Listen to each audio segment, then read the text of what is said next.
একলব্যকে বাঁচাতে পৌঁছে গেছে রাঙা। সম্পূর্ণ জানতে ভিডিওটিতে একটি লাইক করে দেখতে থাকো। গল্পের শুরুতেই দেখা যায় সত্যজিৎ স্যারকে বারবার করে ফোন করতে থাকে রাঙা আর বলে, স্যার আমি চলে এসেছি, তুই আমার এক্ষুনি যাওয়ার ব্যবস্থা কর। তখনই সত্যজিৎ স্যার বলে, রাঙা আমি এক্ষুনি আসছি, তুমি চুপচাপ দাঁড়িয়েও কিন্তু কোনো জায়গায় যেও না, এমনিতেও তোমার বিপদ কিন্তু কম না।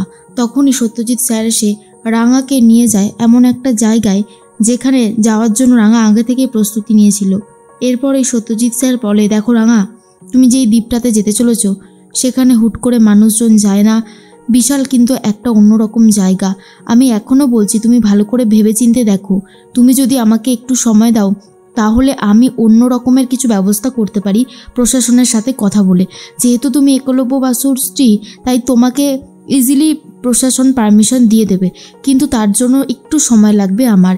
কিন্তু রাঙা তখন বলে, না রে পুলিশ স্যার, আমার কিছু হবে না, তুই আমাকে নিয়ে এত ভাবিস না, আমি ঠিক পারবো, আমি জানি উড়ানবাবুর কিচ্ছু হবে না, আমি গিয়েই উড়ানবাবুকে উদ্ধার করে নিয়ে আসবো। তখনই সত্যজিৎ স্যার বলে, তুমি যা বলছো ভেবেচিন্তে বলছো তো?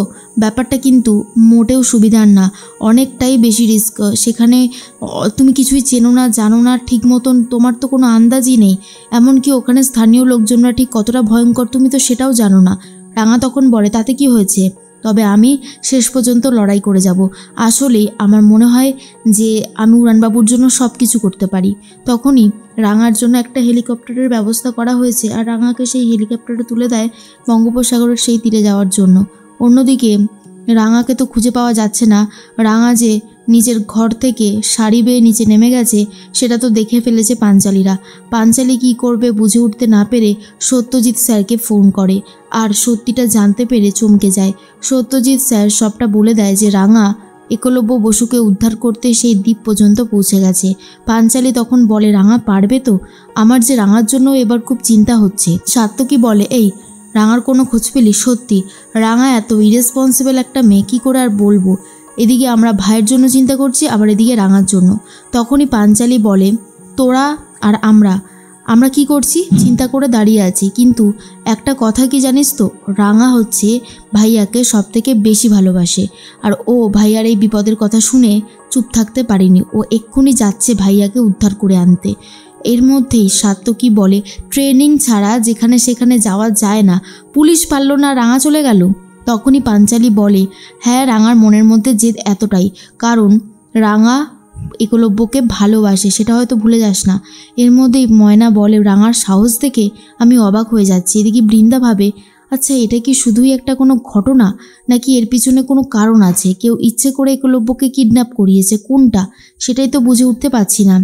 এর মধ্যে একলব্যকে নিয়ে গিয়েছে আর তখনই দেখা যায় একলব্যর জ্ঞান ফিরে এসেছে। একলব্য চারিদিকে তাকিয়ে দেখতে থাকে কিছু মানুষজন যাদেরকে দেখতে সম্পূর্ণ আলাদা, যারা কিনা মুখের মধ্যে আঁকিবুকি করে রেখেছে, তাদের সবারই হাতে বড়শি, তীর ধনুক সব কিছুই আছে। এরপর একলব্য জিজ্ঞেস করে, আচ্ছা আপনারা আমাকে এখানে তুলে নিয়ে এসেছেন কেন, মানে আমি কি অন্যায় করেছি? তখনই তাদের মধ্যে যে লিডার ছিল, অর্থাৎ হচ্ছে সর্দার, সে বলে, তোর জন্য আমাদের এখানকার এত পুরনো মূর্তি চুরি হয়ে গেছে, 1000 বছরের পুরনো মূর্তি তুই ফিরিয়ে দিবি। একলব্য বলে, আপনারা ভুল করছেন, আমি আমার বন্ধু অয়নকে উদ্ধার করতে এসে এখানে বন্দি হয়ে গেছে আপনাদের মানুষদের কাছে। দেখুন আপনার কোথাও ভুল হচ্ছে, আমি প্লেন চালাই, আমি মূর্তি নিয়ে কী করব? তখনই সেই লিডার বলে, তোর জন্য এই দ্বীপে মানুষদের আনাগোনা বেড়েছে, আর তারপরেই আমাদের মূর্তি চুরি হয়ে গেছে, আমাদের দৃঢ় বিশ্বাস তুই জানিস। একলব্যকে এই বলে কিডন্যাপ করে নিয়ে গেছে। একলব্য বারবার করে বলতে থাকে সে কিছুই জানে না, কিন্তু তবুও তারা কোনো কথা শুনতে চাই না। এর মধ্যে বাড়ির অবস্থাও খুব খারাপ হয়ে গেছে। রাঙা তো চলে এসেছে। রাঙা এসে হাঁটতে শুরু করে দেয়। রাঙা বলে, উড়ানবাবু তুই কিচ্ছু চিন্তা করিস না, তো রাঙা তোকে ঠিক উদ্ধার করে নিয়ে যাবে। বাড়িতে মা বাবা সবাই খুব চিন্তা করছে, আমি তোকে না নিয়ে এখান থেকে কিছুতেই ফিরবো না, এটা কারুর একটা ষড়যন্ত্র হতে পারে। আমার মনটা যে আগে থেকে অস্থির হয়েছিল, কিন্তু আমি তো বুঝতে পারি নাই, তবে এখন হাড়ে হাড়ে বুঝতে পারছি। এদিকে একলব্যকে তারা বন্দি করে রেখেছে। একলব্য নিজেকে ছাড়ানোর অনেক চেষ্টা করছে, কিন্তু পারে না। এরপর পাঞ্চালী বলে, ভাইয়াকে যদি কেউ উদ্ধার করে নিয়ে আসতে পারে তাহলে সেটা শুধুমাত্র রাঙাই পারবে, অন্য কেউ পারবে না। প্রমিতাও ভাবে, যদি রাঙার কোনো বিপদ হয়ে যায় তখন কি হবে? এর মধ্যেই রাঙা পৌঁছে গেছে একলব্যকে যেখানে বন্দি করে রেখেছিল সেখানে। রাঙা গিয়ে একলব্যকে উদ্ধার করছে।